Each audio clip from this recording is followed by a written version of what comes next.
I'm Ava Sinclair, 24 years old, and today, I stand outside the house I rightfully own, staring at the front door as if I could burn it down with my gaze alone.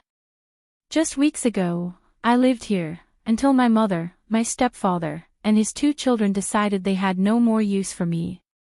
"You don't need to live here anymore," my mother had said, her voice void of warmth. I had nowhere to go. No warning. No explanation. But they made one mistake: they forgot who this house really belongs to. Now, it's time to take it back. I clenched my fists, my nails digging into my palms as I took a deep breath. They thought they could erase me, push me aside like I was nothing, but they were wrong. This house wasn't just walls and a roof, it was my home, my inheritance, the place my father left behind for me before he passed. And yet, my mother and her new family had treated me like an outsider, like I was intruding in my own space. I let them take everything from me once, but I wouldn't make that mistake again. The night they kicked me out replayed in my mind like a cruel joke. My mother stood by the door, arms crossed, while my stepfather, Greg, looked on with that smug expression I'd grown to despise. His children, Ethan and Olivia, barely spared me a glance, as if I had never been part of their lives. "You'll be fine, Ava," my mother had said, her tone dismissive. "You're an adult. You don't need to live here anymore." And just like that, I was out. No time to argue. No time to gather my thoughts, just a suitcase shoved into my hands and the door slamming behind me. But they underestimated me. They thought I'd disappear, that I'd beg for scraps, that I'd have nowhere to go. They forgot one important thing. My name is on the deed. For the first few nights, I crashed on my best friend Rachel's couch, too numb to process what had happened. Rage simmered beneath my skin, but I forced myself to think logically. I didn't just want revenge, I wanted justice. So I dug through my father's old documents, the ones I had stored in a safe deposit box years ago. And there it was, in black and white: the house was mine. My father had left it to me in his will when he passed away, and my mother, who had remarried just a year later, had no legal claim to it. The betrayal stung even deeper. She knew. She had always known. And yet, she stood by as Greg and his kids treated me like a disposable inconvenience. I wondered how they were living now, in my house, enjoying my home as if it were theirs. Well, they were about to get a very rude awakening. I grabbed my phone and dialed the number of a lawyer. "Hi, Mr. Patterson. I think I need your help." Mr. Patterson was efficient. The moment I explained my situation, he asked me to bring in the documents. Sitting in his office the next morning, I watched as he carefully examined the deed and my father's will. When he finally looked up, his expression was firm. "Ava, this house is legally yours. Your mother had no right to remove you, and your stepfather certainly has no claim to it. We can take action immediately." A weight I hadn't realized I was carrying lifted off my shoulders. I wasn't crazy. I wasn't overreacting. This was mine, and they had stolen it from me. Mr. Patterson explained the next steps, serving them a formal notice, filing for trespassing if they refused to leave, and, if necessary, involving law enforcement. As I walked out of his office, I finally allowed myself a small smile.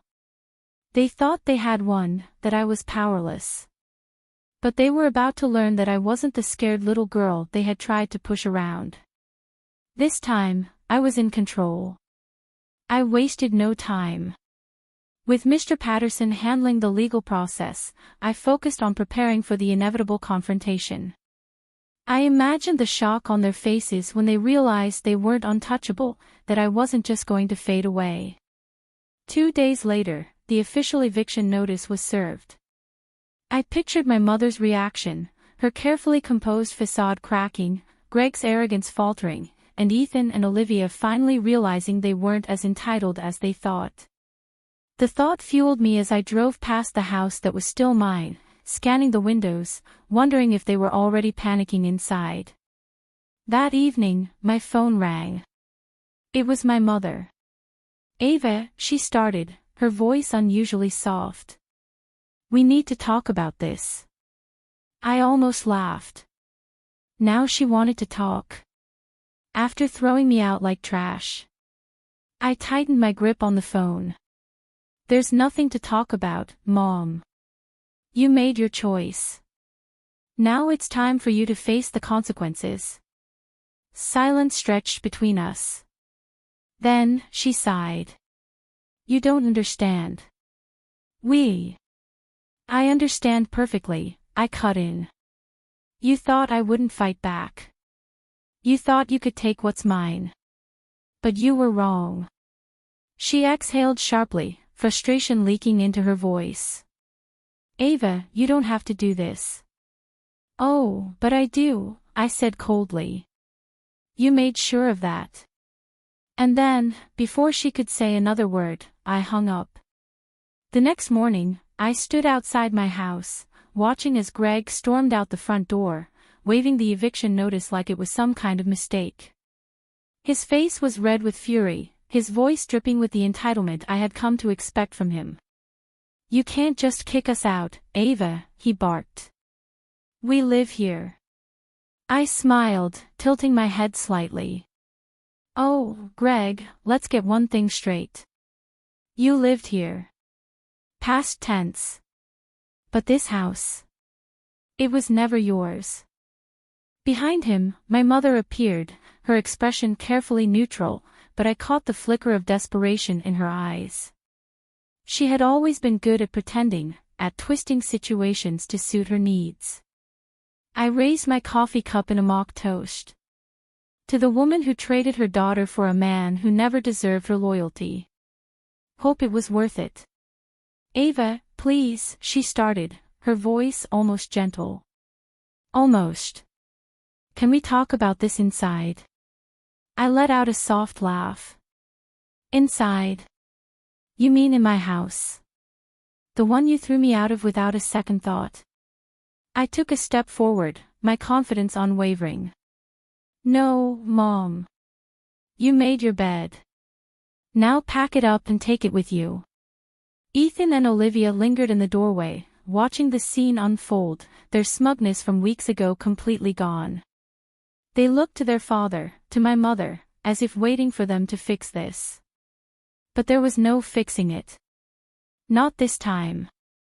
Greg's jaw clenched. "We need more time." I pulled a folded paper from my pocket and handed it to him. "You've got 72 hours. That's me being generous. After that, I'll have the sheriff escort you out." My mother swallowed hard.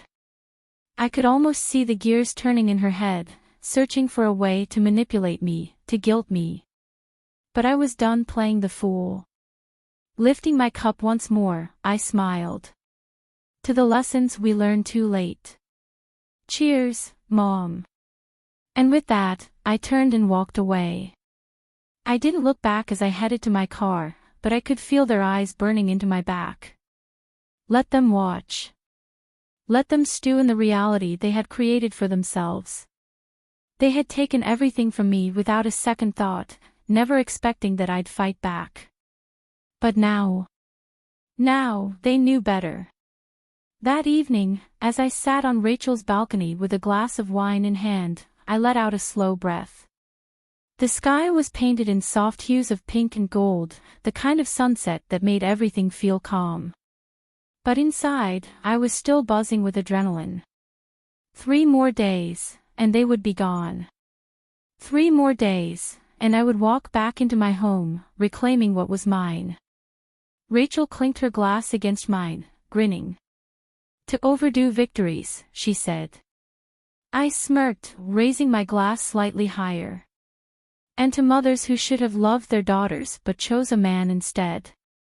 May she finally learn that blood isn't a one-way street." Rachel whistled. "Damn, Ava. That one hit deep." I took a slow sip, savoring the moment. It's been a long time coming. For years, I had wanted her love. For years, I had told myself that if I was patient enough, kind enough, good enough, she would finally choose me.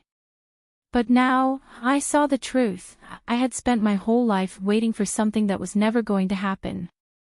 And I was done waiting. 3 days passed in a blur. I didn't reach out to them, and they didn't try calling me again. Maybe my mother thought silence would make me change my mind. Maybe Greg believed he could ignore reality long enough for it to disappear.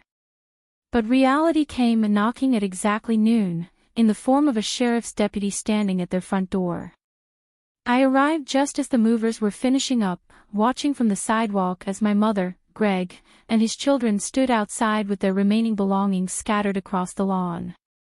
The look in my mother's eyes was unreadable, part anger, part something else. Regret, maybe. But it didn't matter anymore. Greg glared at me as I walked up the driveway, my heels clicking against the pavement with every confident step. "You're heartless," he spat. "After everything we did for you." I laughed, the sound sharp and cold. "Everything you did for me." "Oh, Greg, let's not rewrite history." I gestured toward the house. "This was never yours to take. And now, you're right where you should be, outside, looking in." Ethan and Olivia stood off to the side, shifting awkwardly, their entitlement finally cracking under the weight of consequence. They had treated me like I was invisible, but now they were the ones being dismissed. I turned to my mother, who had been quiet through it all. She looked at me then, really looked at me, as if searching for the daughter she had thrown away. "Ava," she said softly. "This isn't what I wanted." I tilted my head, studying her. For a moment, something stirred, old memories, old wounds. But then I remembered the night she stood by and let this happen.